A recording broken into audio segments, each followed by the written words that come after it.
Welcome everyone, and nice to see some familiar names coming into the participant list. Our topic today is anti-racism in the UK, and we've got great speakers for you with Kaushika, Patel and Amatey, Doku with us. But my doctoral student and friend Minto, Felix, is going to introduce our speakers. And what I'll do, I think, if you don't mind, Minto, is go through the housekeeping for the webinar, and then I'll hand over to you. So as you will know, if you've seen our webinars before, the webinar is being recorded and it ends up on YouTube pretty quickly. Trevor posts it usually within 24 hours or so, and our YouTube site is getting more and more attention. So you'll be able to watch Kaushika and Amatey and Minto again and again if you wish. Now, please keep yourself muted unless you're coming on into the discussion part of the webinar, and we advise you to turn your camera off as well until you join the discussion. But do remember to turn them on when you're called in. We recommend using speaker view in the top right-hand corner there with the red arrow, so you can more clearly see who is talking at any given time. Now, to develop a question and join the Q&A, which is an important part of the webinar, use the chat, post your question there, and then I'll select you into the participant list for the Q&A on the basis of what you're bringing forward there. So essentially the ground rules are, if you come in early and your question is pertinent to the topic of the webinar and you're not trying to sell something or whatever, then you'll be selected into the Q&A for sure. If you come in towards the end, when, as usual, the speaking list is getting crowded, you might miss out. It does happen sometimes to very good Q&A participants with great ideas. They miss out at the end because they came in too late. So, you know, try to get your Q&A idea into the chat before about 1:45, then you should be okay. Well, at this point, I'm happy to hand over to Minto. Let me just say that if you are called into the chat, into the Q&A, I'll give you a warning, and don't forget to turn that microphone on when you come in. So, Minto. Thanks, Simon. It's a great pleasure and privilege to be here today with colleagues, and also to be joined by Kaushika and Amatey. For those that I've not interacted with before, which is most people on this call, I'm a doctoral student at the Department of Education here at Oxford in my second year, looking at the role of research culture in Indian higher education, and just have started the long and arduous task of data collection. So that's a bit about me in my academic life. And outside of studies, I work part-time at Nous Group, which is a consultancy, international management consultancy that works across many walks of life and sectors, but here in the UK has a particular interest in higher education, and also specifically around issues of equality and diversity in higher education. And to that effect, I'm really pleased to be joined by two kind of collaborators, if you will. One is a colleague, Amatey, who I work with very closely. We'll throw to Amatey in time to speak to his experience, but Amatey is a consultant at Nous Group, works across our practices and across a range of higher education issues, but is well regarded for his work in anti-racism. And prior to joining Nous, Amatey was the Vice President of Higher Education, I hope that's right, Amatey, for the National Union of Students, and prior to that was the President of the Cambridge University Students' Union as well. And also we have Kaushika Patel, who we draw on for expert guidance on a range of projects that we work on. Kaushika is Deputy Pro-Vice Chancellor for Equality and Diversity and Inclusion at Montfort University in Leicester, and is a practitioner with many years of experience in social work. So Kaushika will, of course, talk to her experiences when it's time to do so. But for us, I'll speak on my own behalf, come to this topic, this really important topic of anti-racism in higher education, as a practitioner of someone that works in and around higher education, as a student, as a current doctoral student, and of course as a person of color myself. And so it's through those lenses that I hope to share my observations today And what we'll do is set the scene around where we're at in terms of these issues in the UK context, and then throw to Amatey and Kaushika to do a deep dive on their reflections and observations and hopes and expectations of the sector. So I'll share my screen. And hopefully colleagues can see that okay. So the four main observations that I'd like to start with are that students and staff of colour experience racial disparities. I think this will come as no surprise to people on the line, but we'll unpack some of the latest sort of evidence of that. And it's not just students and staff of colour that experience racial disparities, but also there is evidence of a colonial orientation within UK higher education in terms of its practices, whether it be its approaches to curriculum, the undertaking of research, the way in which partnerships are engaged in, and that's something that institutions themselves are becoming more alive to. We also want to put forward the assertion that institutions are acknowledging past failings, and racial equity is rising to the top of the agenda for many university leaders. We see examples of that every day in press, and a couple of that we'll call out for you in a moment. And whether or not those past failing acknowledgements are being acted on in a kind of rigorous and forceful and evidence-focused manner is a slightly different issue, but certainly I think there is a clear example now of institutions operating from a spirit of apology, of reconciliation, of wanting to heal with communities that they have impacted in negative ways in the past and indeed may do so at present. Also want to put forward the assertion that there is a need to build evidence about the interventions that make a genuine difference to advancing racial equality. There's still a great need for that. And in putting forward this proposition, I speak specifically to the kind of interventions that support students and staff of colour, and also in creating safe and inclusive environments for students. And please, challenge these assertions in chat and over the course of the discussion. These are just provocations, if you will, that I'm putting forward based on the evidence and experience that we see.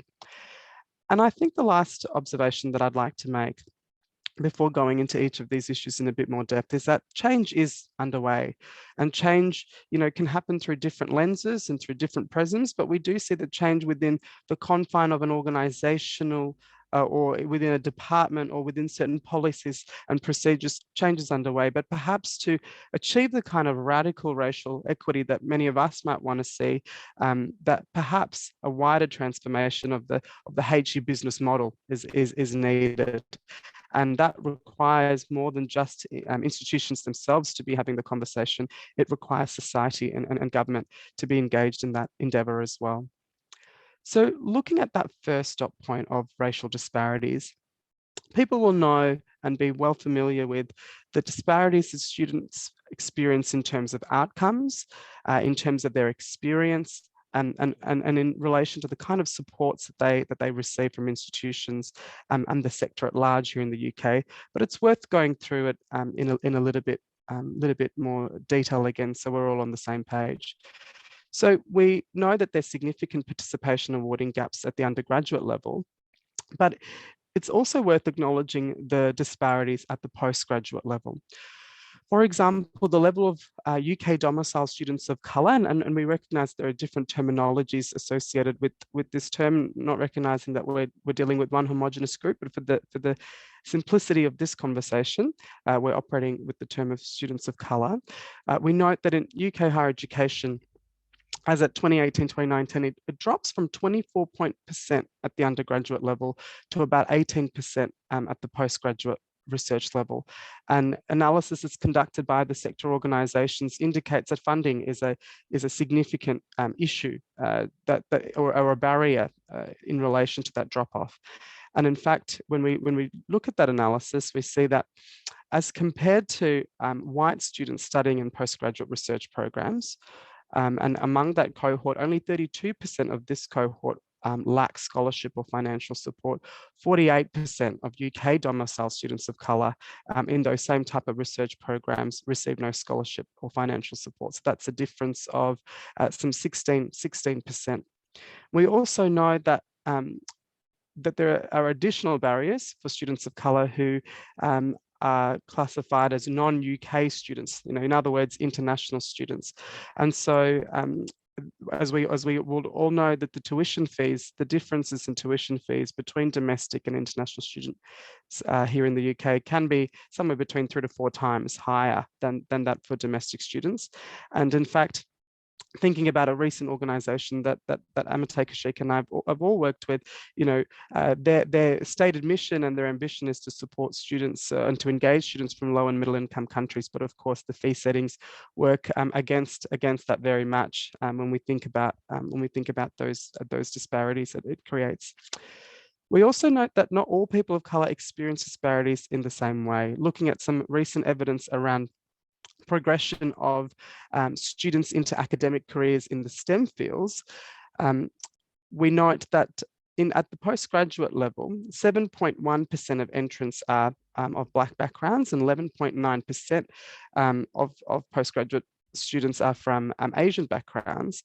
But actually, the progression into academic staff, of that, we only see 1.7% of those students move on to academic careers, as opposed to 13.2% in the Asian population. So there are differences again between ethnicity groups. We're not dealing with all ethnicities in the same way.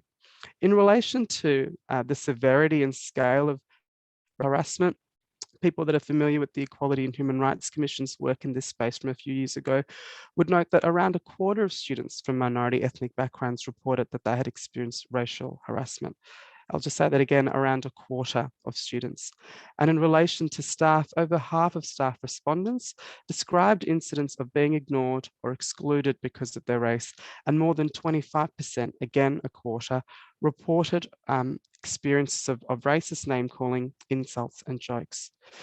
And as this series of webinars has explored extensively in the past through the work of Simon and colleagues like Junju, we also know the inequities in research publishing patterns and activities. Despite the growth of scientific publications across a wider number of countries, we know the domination of the English language and also the performance of institutions in the West, and I guess the lack of acknowledgement of disciplines that are in languages other than English in some of those leading journals as well.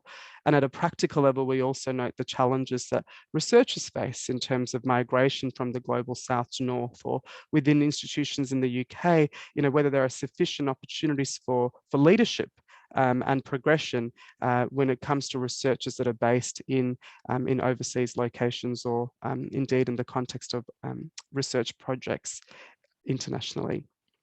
So those are some of the stark disparities that we see. And in relation to where we're at the moment, this timeline here to the right is not exhaustive as such. There are other important developments that have happened, but two things to note here. One is that despite the sustained efforts and advocacy of groups of society over nearly 2 decades now, and since the introduction of the Race Relations Amendment Act in 2000, there has been a sense that there's been little change, and evidence points to that direction. But certainly over the last 2 years, there's been a renewed interest and energy around these issues because of events both global and local.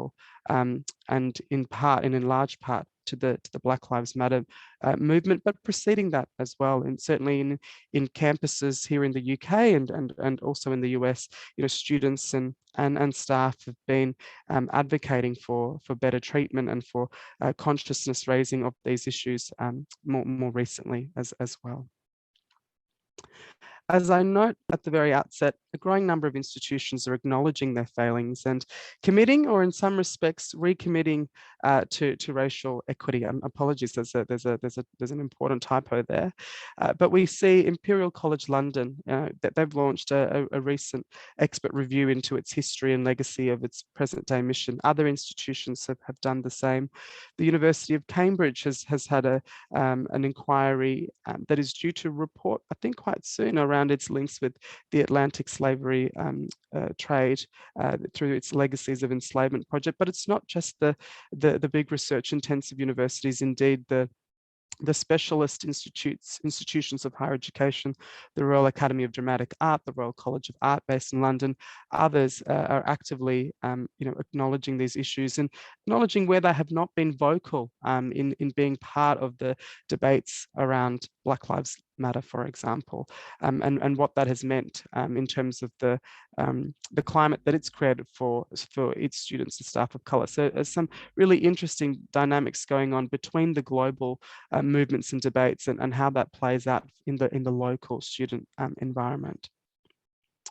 And these efforts, just to note, are not in isolation to the UK alone. We note that there are similar developments in the US. I take an image here of Johns Hopkins University, a public health institution that has really acknowledged its past, the founder of whom the institution is named after, and dealing with its history. Or in Canada with the University of Alberta, where in and around the COVID pandemic, there's been quite a rise in Asian hate crime, and so the university's taken quite a bold stance around celebrating Asian excellence, and was also separately done a campaign around, we are not the virus, or something to that effect. So, universities across the world are engaging with these issues, and in different ways. I also include an image of some student protests from JNU in India, where these issues have been hot from the conception of that university in relation to a range of debates, and this is an institution that is caught in a I guess political firestorm, where the government, the central government of the day, has a particular views that perhaps are at odds with some students and their sentiments, and how does the institution navigate these forces is a really interesting issue. By no means are these issues, as we all know, are simple. They're deeply complicated, and institutions are responding to them in different but increasingly public and open ways. To the third point that was said at the start, this quote here is really interesting. There's been quite a lot of discussion around decolonizing the curriculum, and I'm smiling at Kaushika, who I'm sure will go into this in a moment. But this quote recently said, what does it mean to decolonize? Cannot be an abstract universal. It has to be answered by who is doing it, where, why, and how. And that, I think, that quote is in the context of how the decolonizing agenda plays out globally, but I think that has resonance, I think, within the UK as well, depending on the type of provider you are, the type of students you work with, and the kind of mission that you're engaged in as an institution. And this is a quote that I heard recently from an organization that I've been working with about their stated efforts to tackle anti-racism on campus. They told us we've spent £250,000 on new programs and initiatives to tackle anti-racism. Well, what does that mean, and what has that achieved, and is the scale of investment proportionate to the scale of challenge that institution faces? Is an interesting question that I'm sure we can unpack in a moment. Recognize I'm going for a little bit longer than I had intended, but the last slide here is, to acknowledge that there are positive signs of progress. Here is a 1 year on report of some of the activities at London Met, and the latest appointment that I could find of a senior executive responsible for equality and diversity at a UK university. And so these are positive things. These lead to positive actions in an institution, but is it advancing racial equity to the extent that is desired, and what are some other structural factors that constrain and impede progress? The fee and funding model, of course, goes without saying, but also the demographic boom, and how does the system here accommodate more students without compromising on its racial equity agenda, and of course the ever-present political will and ideological debates that frame some of these issues. So that's a bit of the scene setting here today. I'll stop screen sharing, take a breath, and pass over to my colleague Amatey to introduce himself and share your reflections as a practitioner on these issues. Sure, thank you, Minto, and that was a really, really helpful start, and overview, and I'd just like to thank Simon and others for welcoming us here today. I'm just going to briefly touch on some of the context which actually Minto has covered already, so we won't go over that in too much detail. Then talk about the sorts of things that institutions need to be doing, and then through that talk about some of my experiences of some of the work that we've been doing in supporting institutions, and give some perspectives on where I think the sector is. So this, what I'm about to share, will probably not be will be quite familiar to many of you, and will have been covered in some of what Minto talked about.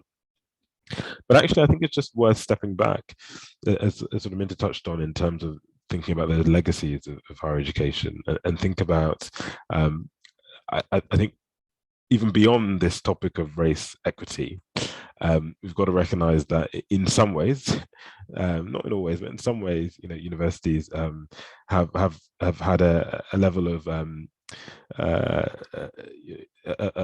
long legacy over time. There's been some things which have remained constant, and perhaps a slightly facetious example, but as you can see on the screen, there is a difference between the technological devices from one picture to the next, but the picture on the left is clearly recognizably a university context, with the lecturer imparting knowledge and wisdom from the front, and the students taking that on board. So we can see still today enduring legacies of higher education.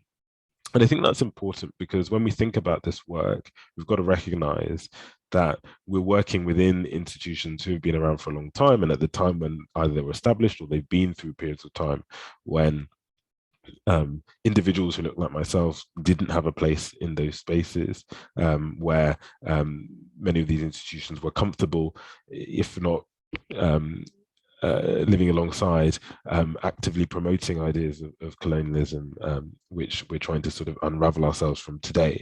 So it's just really important. Even if it's a newer university that doesn't have that history, it still comes out of the same ecosystem. So that's, I think, to some extent, the scale of the challenge we've got to think about. Minto has highlighted some of these things already, so we'll just whiz through, but we do know there are lots of racial inequalities in higher education today. We've heard about the attainment gap, we've heard about the reporting structures, the curriculum being a challenge, really few senior leaders in terms of the lack of diversity there, lack of sense of belonging, low continuation rates, few Black professors, and the progression pipeline, as was touched on, really poor. So that's a huge set of issues. Next couple of slides just highlight some of them in more detail. So we've heard the attainment gap there. You can see it on that on the slide and the graph in terms of the gap between white students and Black students receiving a first or 2-1. There's a gap in graduate outcomes as well, between white students and students from other ethnicities too, and in progression, as we heard. If you look at the take for example the number of the percentage of students who identify as Black in undergraduate, at undergraduate level, it's 8%, but that drops to 4% in at postgraduate research level. So there's a real gap there, which is a significant problem if we want to think about those longer term challenges. And I think this next slide, well, we'll talk into stuff. This next slide really highlights what sits behind those graphs. It's the stories of students. So I'm drawing here on a project I did before I joined Nous, actually working with the National Union of Students. It's the Closing the Gap report. And it was a collaboration between the National Union of Students and Universities UK. And really the purpose of that project was to elevate the issues of the attainment gap, use it as a lens to talk about racial inequalities in higher education more broadly. And I was very keen at the time that at the centerpiece of all our engagements, students' voices were heard, because it's very easy to look at the data, but actually it's the stories which bring it to life. And it's much harder to argue with somebody's story. You can sort of explain away stats, and it's a bit more depersonalized. So you can see I'm not going to read them out, but you can see some of the stories whether it was relating to lack of diversity, whether it was relating to the understanding that the university had about student issues. These were the things that really came through from our students, and that report is still there. It's coming up to almost 3 years now, and the themes are still relevant, the issues are still relevant, and I think there's still a lot that holds true. So it's definitely worth taking a look if you haven't already. But we know the same challenges with staff, and this graph here just compares student enrollments with academic staff, and you can see that disparity there, particularly if you look at the percentage of students who are Asian, and that drops off in terms of the number of staff, a significant drop off for Black students and for mixed as well. So some real challenges there, and particularly at senior levels. So this is looking at managers, directors, and senior officials on the academic side by ethnicity, and this graph really speaks for itself. So a real challenge there. It's not actually zero Black senior leaders, but statistically speaking, it is when that data was put together. So real concern. Minto touched on the impetus for change, the student protest, the report that I talked about just now, but also on the side of regulation. We've got the Office for Students making it clear that as part of the access and participation plans, tackling the attainment gap needs to be, and student success needs to be a core part of that. We've got the Race Equality Charter from Advanced HE, which gives universities a framework for assessing how they're doing on race equality. But we also know that Black Lives Matter and COVID-19 have brought issues of race to the forefront and are really shaping the debate. And as Minto and I have been reflecting, there's been a marked increase in the need for institutions and the desire for institutions to get support with these issues since Black Lives Matter and COVID-19. So it's something that we see. When we're thinking about, where are we actually trying to get to then? What are the sort of things that we need to be thinking about in terms of that big picture vision for what ending racial inequality is? And it's part of it's the language, but I think sometimes we do frame this as it's always framed as a problem that needs to be solved, rather than, as I'm sure Kaushika will talk about, a real opportunity to be realized. And I think the problem sometimes, and I'm guilty of this because there are significant problems, but if you don't also sketch out what the end goal is, then it seems as if the end goal is just solving all the problems, as opposed to the end goal actually realizing a university, a sector which is better and more which is more successful, which is able to harness everybody much more effectively than it is at the moment. So on the left there are a couple of things, support services being culturally competent, curriculum and the broad education offer reflecting a diverse student, reflecting the diverse student cohort, diverse academics, instance of racism dealt with, the attainment gap eliminated. And this is the point where I say on the right, it's more than just putting smiling faces on the prospectus or on the website. It has to go much deeper than that, and that's very important. I've already talked about the stories.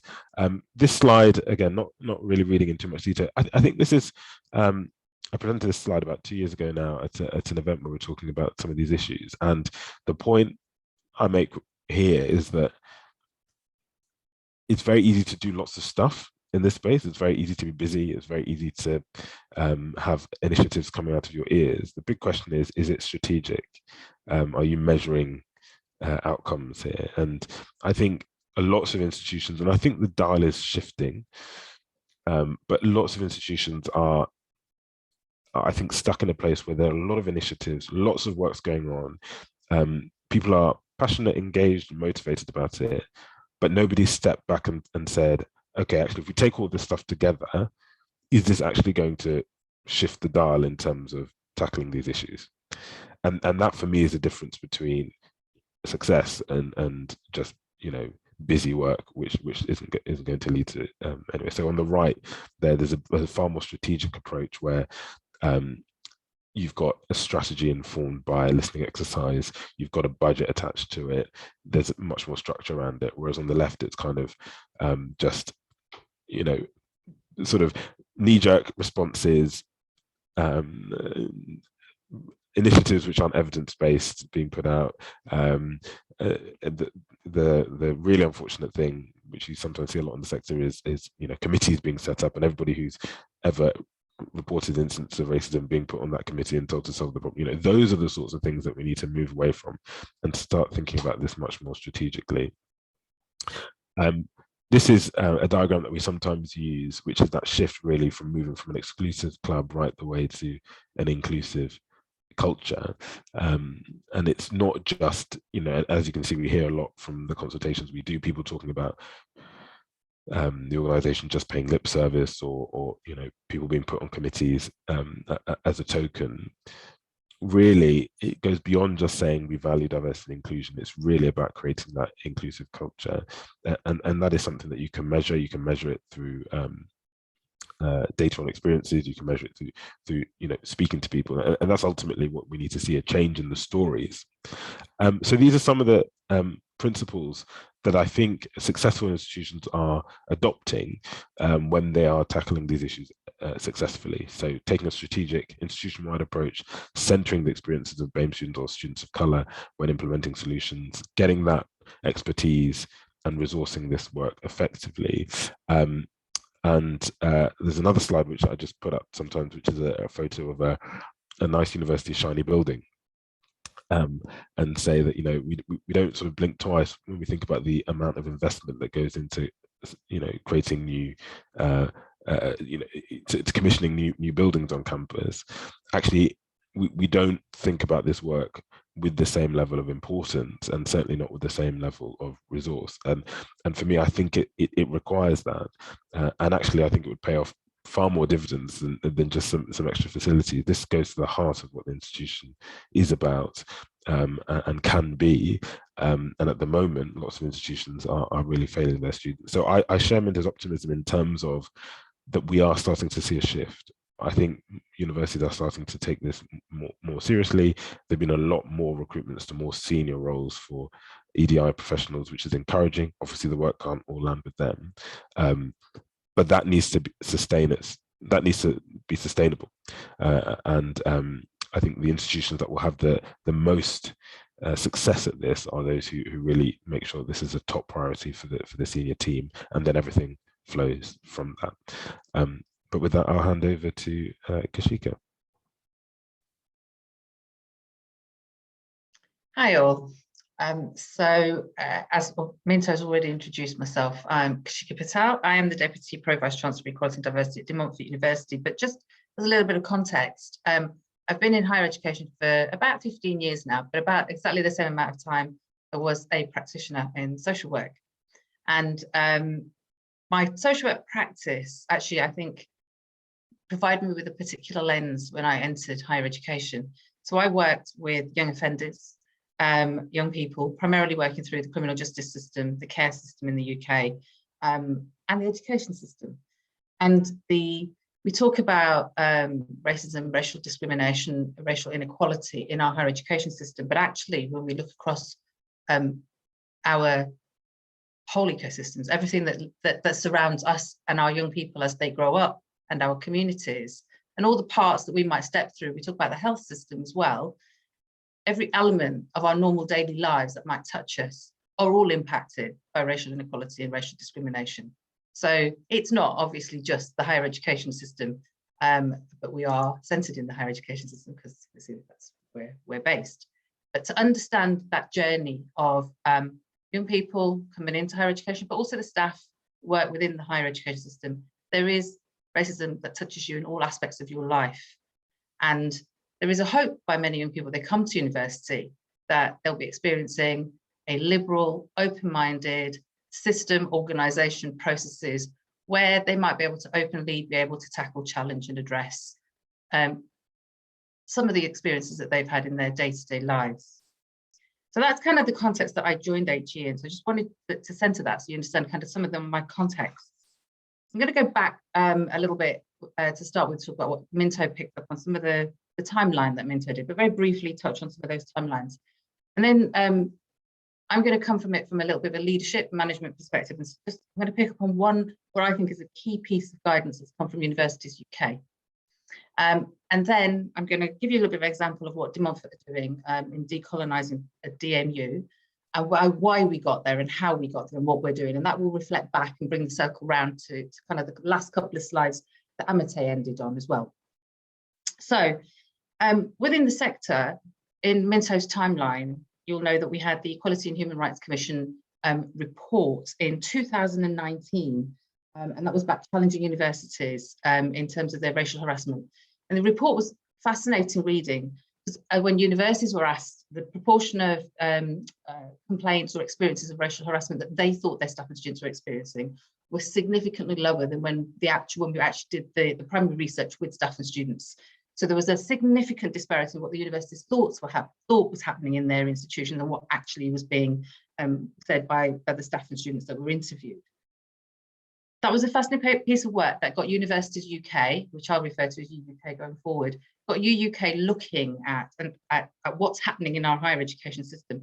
It was shocking to many people. It was embarrassing to many people in the higher education sector this was happening. For those of us who are people of colour, not so shocking, continue to be embarrassing.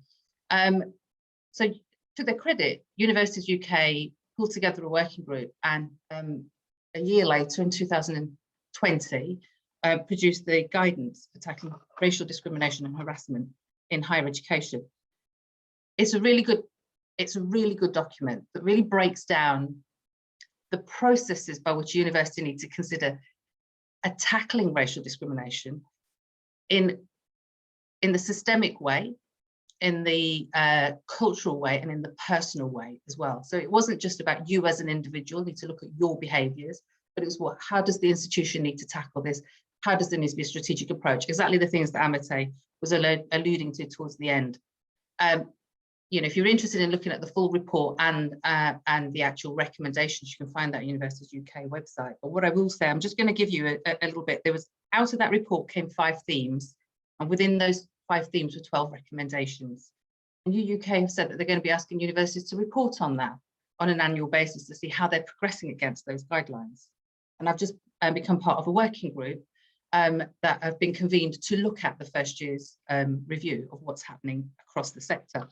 So just so that you've got an idea of what are those 5 themes, and I'm not going to go through the recommendations, but the themes are quite interesting. So I'm just going to tell you those. So the first theme is culture. And this is about people and the way that they behave and respond to others around them and to their environment. So it's really looking at the culture and what do we in institutions understand about racial harassment? What do we know about it, and how do we tackle it, or how do we have structures and systems in place to enable people to feel confident enough to challenge it?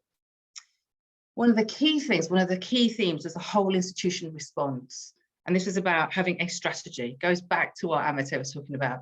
Institutions that do this well do it through a strategy. They don't do it on what I would call a deficit model, where individual members of staff or individual departments are expected to look at it on an individual basis, because we know that that doesn't work and we know that falls apart. So having a whole institution approach where a strategy is required, there's a governance process around it, and that there is reporting and monitoring as well. You can have those wonderful systems in place, but then you've got to also make sure that you're also looking at what I call the prevention work. So what do we need? Okay, it's all well and good to know what's happening. It's all well and good to change our structure to process, but we want it to not happen. So what are we doing around prevention? So one of the themes is prevention. It talks about educating of staff. Now, in my institute, we have many discussions about this. Whose responsibility is it to do the educating? Is it not the individual's responsibility to do their own education? In the world of reality, we all know that that doesn't necessarily work and happen. So mandatory training, mandatory development sessions, part of appraisals, but education of staff leading to improvement of the language of racial literacy. And then response, about reporting, being able to have confidence and be able to report, and what happens after that, some transparency about what happens when you report incidents. What you might not be able to be told what actually happens to an individual, but an understanding of how the institution will respond to things, and to be able to see data, be able to see outcomes. And that led to an evaluation and sharing of good practice. So evaluation, making sure we're reporting on data, not just the hard data, not just the numbers, but also what people's voices. Hear the voice of those people who are experiencing, hear the voice of those allies who are trying, working to support the change in the systems and the structures, and good practice. And that's a bit of this. That's a bit about universities working together to share what they're doing with each other, to learn from each other's good practice, and to be able to disseminate that across the sector. Now, I think there's been some excellent progression and development. As both Minto and Amatey have alluded to, there's the work that Nous is doing. We can see universities and institutions are becoming more conscious and aware, but the most important thing is that's done through a leadership process that enables the voices of those who are experiencing, and it's their lived experiences of racial harassment, whether in HE or outside of HE, are centered within that work.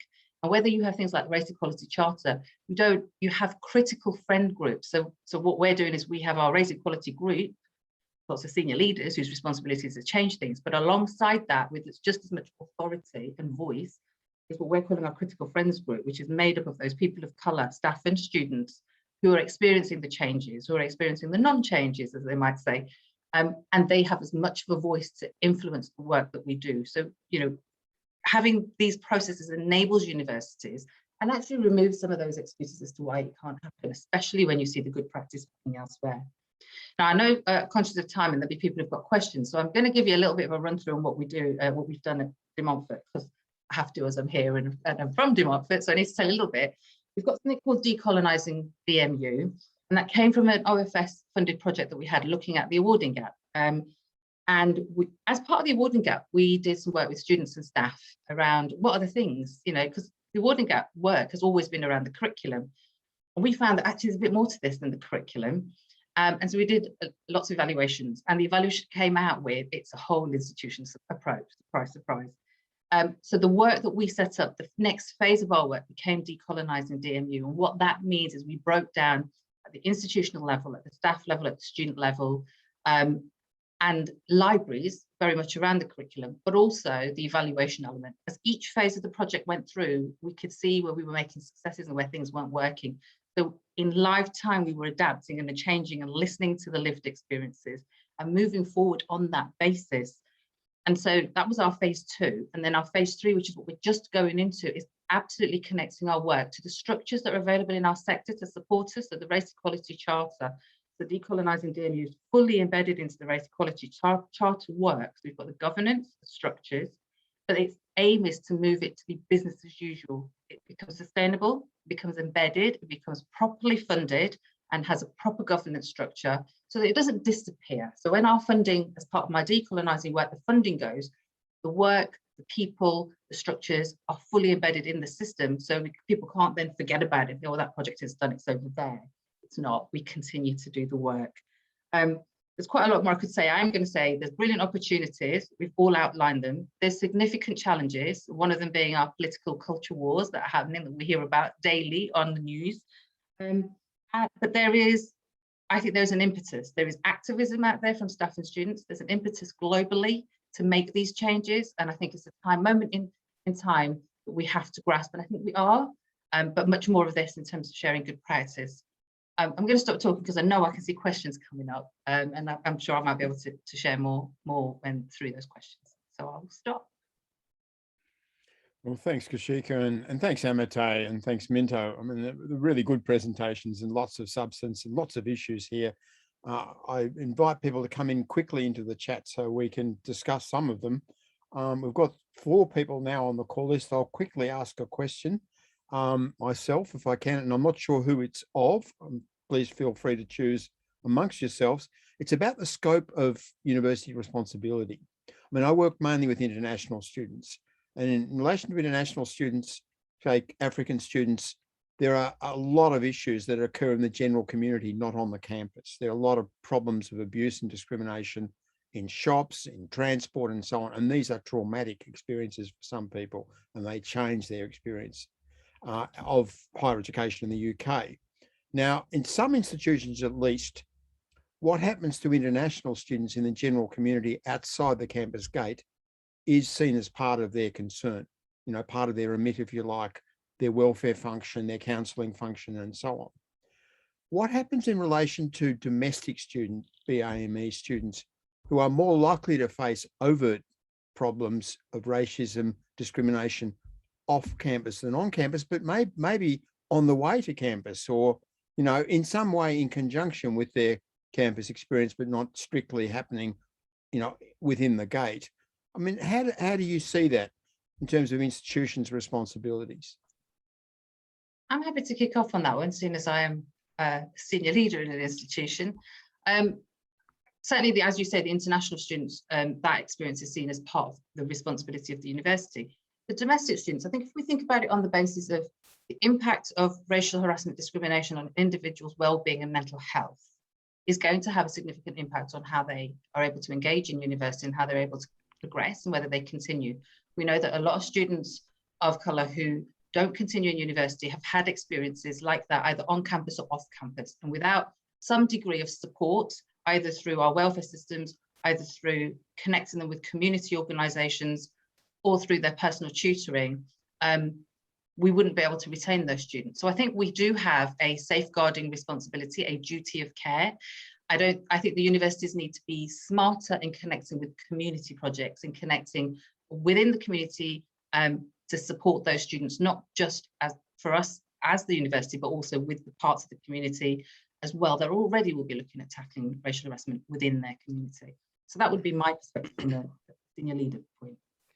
I'm just happy to add very briefly to that, which is, of course, universities don't act in isolation with other community actors. And I think about, the role of the university in advocating for better transport or increasing investment in a kind of decrepit sort of campus. I think similarly, they should advocate with local MPs or relevant transport officials to make sure that, the ways in which students come to campus is safe.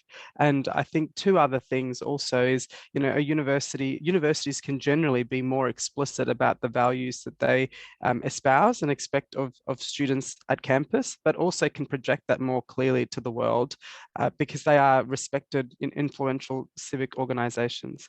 And lastly, I think, while, instances of racism in our communities may unfortunately occur in time, that it may occur and it may be hard to police each and every incident, that a university is adequately resourced to support students that face those, overt instances of racism with appropriate mental health support or what have you. I think, universities, as part of their safeguarding responsibility, have absolutely a duty to provide that infrastructure. Okay. Thanks both. Now I'm going to bring in 3 questions because we haven't got much time and we need to get more people into the webinar. And if we've got time, we'll do a second bracket after that. So 3 questions will come up now, and I'm going to ask Alison, Lauren, and Penny to come in that order. So can we start with Alison Wheaton, please? Alison. Hello, good afternoon. Thank you for a very interesting talk. I'm a doctoral student at UCL and I'm researching university governing bodies. So my question might seem a little specific, but given, just as you've been discussing the topic, given that the external governors may be slightly removed from the institutional culture, does anybody have any thoughts about whether they might be able to, how they might be able to contribute to a university's work on racial inequality? Right. We'll keep that question in mind, colleagues, and we'll bring in Lauren Boltz to ask the second question. Cheers. Thank you, everyone. So my question was something that Minto mentioned at the start about how some change really isn't possible without wider conversations of change within the governments and wider society. And Minto, I think you may have already touched on the answer to this, but I would just love to hear from the panel on the role that they think universities could or should have in really going about causing that wider change. Thanks, Lauren. Penny Welsh is our third question. Yeah, it's really... I think we lost your sound, Penny. Oh, can you start again? Yeah, I'm switched on, aren't I? That's better. Yeah. So it's really advice to people currently working in the system, as well as leaders taking anti-racism seriously, as well as all the committees and working parties and strategic plans. You actually need informal groups as well, because the formal work is incredibly exhausting. And I've said here that it's like wading through treacle. Even when it's 2 steps back, steps forward, it's 1.5 steps back. So it really needs sustained work where people, when they give it up, hand over to other people and have it's much wider informal support for anti-racist initiatives. Okay, colleagues, who would like to answer those three questions? I'll just jumping on the first one, Alison. As a newly appointed member of a university governing body, specifically with a focus on equality and diversity, I think that is a really good question. It is challenging. It is really challenging, partly because of the volume of what I've seen as more important issues to be discussed at council meetings. There's a lot for compliance purposes that we've got to get through. I think where I am at Guildhall School of Music and Drama, because of the salience of these issues, they have recruited someone like myself specifically to focus, to give that focus. So that gives us a bit of a license to table these issues. So I think that's important. And I think that then leads on to agenda setting. It comes down to who's, whether or not this is seen as something that the council should be discussing.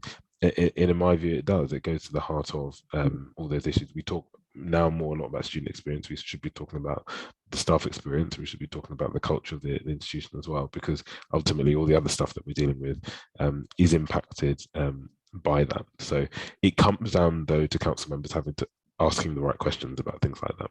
And I think that's sometimes where the challenge can be. Thank you. I just want to emphatically agree with Penny and say, yes, absolutely. Informal groups, students' unions, all of those networks are vital. And we see that time and time again in our work. And the only kind of qualifier I would add to that is that those groups are sufficiently resourced and supported and have the autonomy to challenge institutional leadership and push forward the thinking is very, very important, that it's not just tokenistic or them doing all of this emotional labor without actually supporting their efforts. And I think to Alison's point, often sometimes I've seen university leaders manage their councils in interesting ways with the line of, oh, this is an operational matter and it's not really something of council's interest. Well, if a stated mission of a higher education institution is to advance equality and equity and have a positive experience for students and staff, well, I would say that that's quite mission relevant. And I think that that this isn't, if councils can become interested in financial sustainability, I think they can absolutely become more interested in issues of anti-racism. And I do agree with Amatey that it is about who is on that council to be able to ask that question. Separately, I was reading a paper today about, in comparison to other sectors, higher education institutions don't have governors with the kind of academic expertise in the field in which they work compared to people that are ex-mining chiefs in mining organizations. Well, we should be looking to have more expert people on various issues of importance to the governing bodies of higher education institutions. I'll give you 30 seconds on each. So Alison, governing bodies, we include our governors in all of the training. So they've done things like unpacking the knapsack, which is about white privilege and white fragility, session with us, and we include them in all of those development. We expect that as a requirement. We've just had a whole new set, so we're doing all of that again. Lauren, in terms of the university role and bringing the wider community into this, I think universities have a civic obligation to engage within their communities, whether that be through their governors, whether that be through networks in the community. But your students are going out into the communities. You're educating them. We should be working with the businesses, we should be working with the charities, and we should be working with the public bodies as well. And we do engage that. We have a space, all universities have a space to do that, and anti-racism and equalities discussions and debates should be part of that. And I would say that there's a civic duty for that. And Penny, I agree. So as I said with De Montfort, we have our critical friends group, but they have the same level of authority, and they are, I suppose, the informal group that critiques what we do, but they're also the group that supports each other and supports the formal structures. And it is like wading through treacle. I've been doing this for 30 years now, and it absolutely is. And often I hear people go, there's been no change. But actually, when I step back and look back across the 30 years ago, I wouldn't be where I am now. 30 years ago, I wouldn't be talking to all of you. So I have a degree of optimism that we are moving forward. It is really hard, and we have to look after ourselves and we have to look after each other. That's a key element. Universities' responsibilities, if you're going to engage in this debate, make sure you're supporting your staff, whatever colour your staff are, so everybody's involved in the debate. We need to make sure we're offering them the support to be able to continue those conversations. So 30 seconds on each, I think. Well done, Kaushika. That was very neat. I mean, my sense is that things are shifting now. Like, this is a time when things are changing, and on campus and more generally, and we haven't got the pushback that that's happening in the United States, which is so terrible, really, in some ways. The way the US is polarized around races, it's like a civil war atmosphere there. But here, you know, while there's resistance to change, plenty of that kind of inertia as well, there is significant movement going on. Can we bring in Maria Hussain, please, with her question? Hello, Maria. Hi, thank you. So my question is for Kaushika. So many thanks for your talk. It was really interesting. And I'd just like to know, from your experience, what would you say is the best way to engage senior leaders at the university for whom, you know, depending on the institution, but the institution I'm at, generally speaking, lack lived experience of structural disadvantage or racism, and the group itself is not very diverse. So just kind of your thoughts on that, to really make them really hear the stories of both staff and students of colour to catalyse and sustain the change. Thanks, Maria. Ikram now. Ikram Toomey. Hi, everybody. Thank you for the wonderful talk. I learned a lot from all of you. I am in an American university, and our issues of racism and issues of lack of diversity in the curriculum are definitely in the agenda, as Amatey said. So, but the problem is that the university's response is always to open more administrative positions. We already have a Center for the Diversity and Inclusion and Equity, and now they opened another institute for diversity and have more administrative positions. And I always wonder about the effectiveness of that, because sooner or later, administrative people in administrative positions become part of the status quo, and they want to keep it, and we only see superficial change. So I would like to hear from our panelists about their opinions on that, and what else they think the institutions could do to create real radical change, to change things. Yeah, thank you. And thank you, Ikram. And finally, waiting patiently on our screen, Siobhan O'Brien, Green. So would you like to come in? Yeah, thanks so much. Thanks for such a stimulating session. Really, it's to all the panelists, but it was provoked by what you were saying, Kaushika, about training. I mean, overcoming resistance. People seem to accept that training is an important part of beginning work in this area, but then actually enabling people, particularly people on precarious contracts, hourly paid contracts, to take part in the training, motivating people to do the training. And then when people have done training maybe 6 or 7 years ago, saying, well, that's not good enough. There's legislative frameworks and policies have changed, and it's time to upskill yourself in terms of the field we're working in now. So any tips, tricks, insights on overcoming resistance from the panel, I would really appreciate. Thank you. Thanks, Siobhan. And that, I think it means it's over to the panel to choose their responses. I'll just say really quickly on the question of more administrative positions. I think that is what I was talking about in terms of, is the action you're doing actually linked to measurable outcomes that are going to make a difference? And that's critical. It's fine if you're saying we're going to put this team in place in order to shift the dial on this issue, and in 5 years' time, this is where we expect to be. But if you think that solving the problem is setting up a committee or just setting up a unit or setting up a team without that actually being linked to any measurable outcomes or improvements or reductions in inequalities, then that's where the mistake is being made, in my view. Thanks, Amatey. I'm happy to go next. I agree with Amatey on that particular point from Ikram.